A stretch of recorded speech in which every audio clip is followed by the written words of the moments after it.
कहानी की शुरुआत होती है निकी नाम के एक शातिर आदमी से जो एक रेस्टोरेंट में अकेला बैठा है। उसी वक्त वहां जैस नाम की लड़की आती है और घबराई से सीधा उसकी टेबल पर बैठ जाती है। जैस कहती है, क्या तुम सिर्फ 5 मिनट के लिए मेरे बॉयफ्रेंड बन सकते हो? मेरी जान खतरे में है। निकी मुस्कुराता है और उसकी बात मान लेता है। दोनों बातें करने लगते हैं, लेकिन जल्दी जैस निकी को रोमांटिक करना शुरू कर देती है। वह उसे अपने होटल के कमरे में ले जाती है और जब दोनों इंटीमेट मोमेंट में होते हैं तभी एक आदमी गन लेकर कमरे में घुस आता है। जैस चौंकते हुए कहती है, ये मेरा साइको बॉयफ्रेंड है, जल्दी भागो यहाँ से। लेकिन निकी बिल्कुल शांत रहता है। वो कहता है, मैं कहीं नहीं जाऊंगा, वैसे भी मैं बहुत बीमार हूँ, चाहता हूँ कि ये मुझे मार दे। जैस के चेहरे का रंग उड़ जाता है। उसे समझ आ जाता है कि निकी उसके पूरे प्लान को समझ चुका है। असल में जैस और उसका पार्टनर मिलकर लोगों को लूटने का खेल खेलते हैं, लेकिन निकी उनके जाल में नहीं फंसा।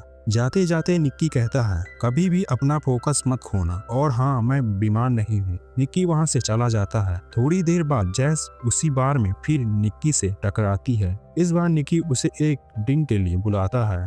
दोनों एक बार में बैठते हैं, बातें करते हैं और जैस को समझ आता है कि निक्की खुद एक प्रोफेशनल कॉन आर्टिस्ट है और वो भी उससे कई गुना ऊपर। निकी बातों ही बातों में जैस की कई चीजें उड़ा लेता है और जैस उससे इम्प्रेस हो जाती है। जैस कहती है, मैं तुम्हारी टीम में शामिल होना चाहती हूँ, लेकिन निकी कोई भी यूं ही टीम में नहीं लेता। वो कहता है, मैं तुम्हारा टेस्ट लूंगा। निकी अब जैस को अपने प्रोफेशनल चोरों की टीम में मिलवाता है। सब लोग बहुत एक्सपर्ट हैं, कोई पर्स उड़ाने में, कोई गाड़ी निकालने में और कोई लोगों का ध्यान भटकाने में। अब टीम जैस का टेस्ट लेने के लिए उसे एक ग्राउंडेड जगह पर ले जाती हैं, जहां ढेर सारे लोग होते हैं। जैस निकी की ट्रेनिंग के बाद पहली बार कुछ लोगों का सामान चुराती है, बड़ी सफाई से, और उसका काम देखकर टीम उसे पास कर देती है। अब जैस ऑफिशियली इस गैंग का हिस्सा बन चुकी है। रात को टीम अपने चुराए हुए सामान का डिब्बा खोलती है। उसमें एक खूबसूरत नेकलेस होता है जो जैस को बहुत पसंद आता है। जैस कहती है, क्या मैं इसे रख सकती हूँ? निक्की सीरियस होकर कहता है, हम कभी चोरी की चीज अपने पास नहीं रखते, याद रखो, ये रूल है। जैस थोड़ा उदास हो जाती है, लेकिन अंदर ही अंदर निक्की उसे अच्छा लगने लगता है। निक्की उसे रहने के लिए एक फ्लैट भी देता है। जैस खुश होती है। उसके लिए यह सब कुछ नया और रोमांचक है। रात को जैस निक्की के रूम में जाती है। यहाँ दोनों अब पहले से ज्यादा करीब हो जाते हैं।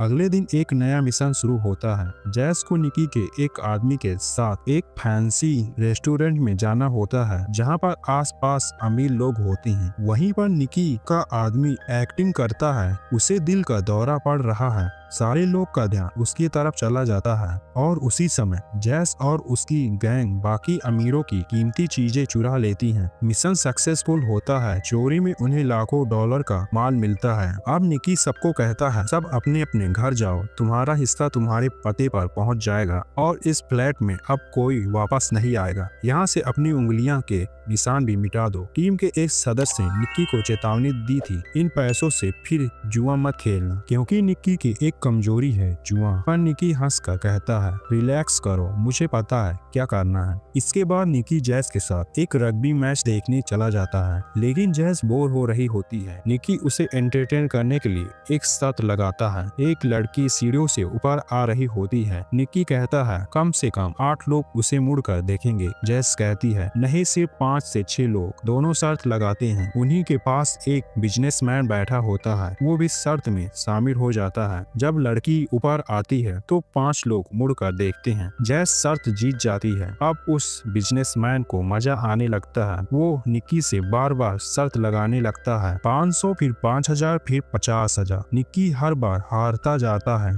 जैस उसे रोकने की कोशिश करती है, लेकिन निक्की नहीं रुकता। आखिर में वो 1 लाख की शर्त लगा बैठता है और वो भी हार जाता है। अब तो निक्की का दिमाग घूम चुका है। वो कहता है, आखिरी शर्त 10 लाख। अब निक्की का दिमाग पूरी तरह शर्त में उलझ चुका है। उसका अहंकार और जुए की आदत दोनों मिलकर उसे बर्बाद करने पर तुले हैं। वो अब उस बिजनेसमैन से 20 लाख की एक आखिरी शर्त लगाता है। निक्की कहता है, तुम दूरबीन से ग्राउंड में किसी भी प्लेयर का जर्सी नंबर देखो, मैं उसका नंबर बता दूंगा। बिजनेसमैन को लगता है कि ये नामुमकिन है, लेकिन वो वो मान जाता है। निकी फिर से एक ट्विस्ट लाता है, नंबर मैं नहीं बताऊंगा, जैस बताएगी। जैस डर जाती है, वो कहती है इतनी सारी जर्सी में मैं सही नंबर कैसे बताऊंगी। निकी बस एक ही बात कहता है, जो नंबर तुम्हें जाना पहचाना लगे वही नंबर बोल दे। बिजनेसमैन दूरबीन से ग्राउंड देखता है और फिर जैस को दूरबीन दी जाती है। जैसे ही जैस प्लेयर्स को देखती है उसे एक जाना पहचाना चेहरा दिखाई देता है, जर्सी नंबर 55। उसे याद आता है कि निकी ने क्या कहा था। जैसी कहती है 55 और यही नंबर सही होता है। बिजनेसमैन दंग रह जाता है। निकी ने 20 लाख जीत लिए थे।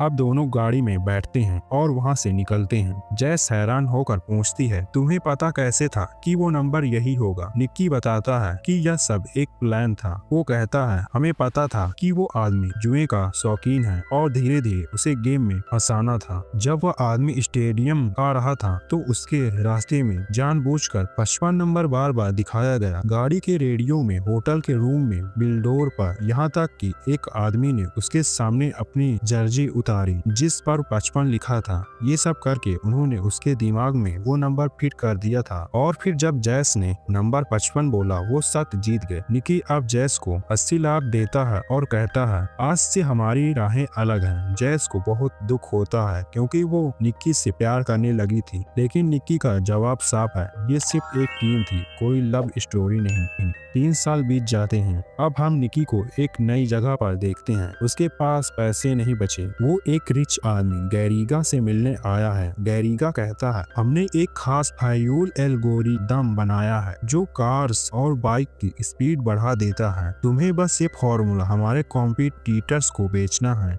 निकी इस ऑफर के लिए हाँ कर देता है। गैरिगा एक प्लान बनाता है। निकी को उसकी कंपनी का इंजीनियर बनाया जाएगा। फिर एक पार्टी में इन दोनों के बीच नकली झगड़ा होगा ताकि दुश्मन कंपनियां निकी को आलसी इंजीनियर समझकर फॉर्मूला खरीदने आए। प्लान शुरू होता है। निकी पार्टी में पहुंचता है और उसे वहां दिखती है जैस, लेकिन अब जैस बदल चुकी है। वो गैरिगा की गर्लफ्रेंड बन चुकी है। वो निकी से कहती है, गैरिगा को मेरे पुराने कामों के बारे में मत बताना। निकी जलन और गुस्से में आ जाता है। प्लान के मुताबिक वह गैरिगा से झगड़ता है सबके सामने और निकी को पार्टी से बाहर निकाल दिया जाता है। पार्टी के अगले दिन निकी गैरिगा के दुश्मनों में से एक कारोबारी से मिलता है। वो कहता है, मैं तुम्हें वो फ्यूल फॉर्मूला दे सकता हूँ, लेकिन कीमत होगी 3 मिलियन। दूसरी कंपनी का मालिक तुरंत मान जाता है। उस फॉर्मूला के लिए ये रकम छोटी होती है, लेकिन निकी सिर्फ यही नहीं रुकता। वो और भी कंपनियां के मालिक से मिलता है और हर किसी को वही फॉर्मूला बेच देता है। निकी अब बहुत सारा पैसा कमा चुका है, क्योंकि अगर वो सिर्फ गैरिगा के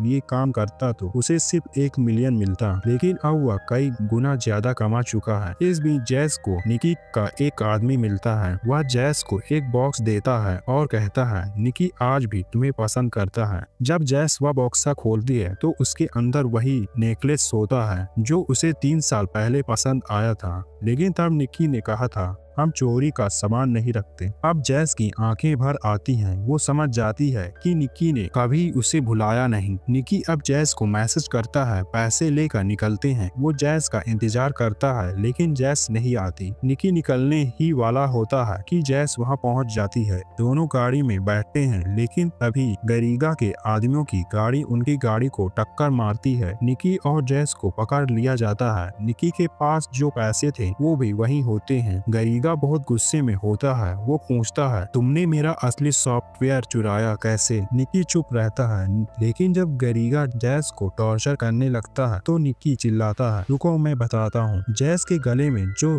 नेकलेस था उसमें एक खास चिप थी जिसके जरिए हमने तुम्हारा पासवर्ड डाटा सब चुरा लिया, लेकिन जैस को इसकी कोई जानकारी नहीं थी। जैस हैरान रह जाती है, लेकिन उसे समझ आता है कि निकी उसे फंसाना नहीं चाहता। अब जैस खुद भी कबूल करती है, मैं गैरिगा के साथ सिर्फ उसकी महंगी घड़ियां चुराने के लिए आई थी, मैं उसे प्यार नहीं करती थी। गैरिगा कहता है, मुझे पहले से सब पता था, लेकिन अब बहुत देर हो चुकी थी। निकी ने जो फॉर्मूला चुराया था वो अब कई कंपनियों में पहुंच चुका है। अब वो फॉर्मूला कीमती नहीं रहा। गैरिगा का 40 मिलियन का नुकसान हो चुका है। टेंशन इतना बढ़ जाता है कि गैरिगा की सिक्योरिटी टीम का हेड अपनी गन निकालता है और निकी को गोली मार देता है। गैरिगा चौंक जाता है है वो चिल्लाता है, ये तुमने क्या किया? अगर पुलिस को पता चल गया तो सब जेल जाएंगे। वो सिक्योरिटी हेड को काम से निकाल देता है और अपने आदमियों के साथ वहां से निकल जाता है। जैसे ही सब चले जाते हैं हमें एक जबरदस्त ट्विस्ट मिलता है। वही सिक्योरिटी हेड जिसने निकी को गोली मारी थी असल में उसका गोद लिया हुआ बाप है। वो निकी को बचपन से ट्रेन कर रहा था, चोरी टिक्स सब कुछ। उसने जानबूझकर निकी को दिल के पास गोली मारी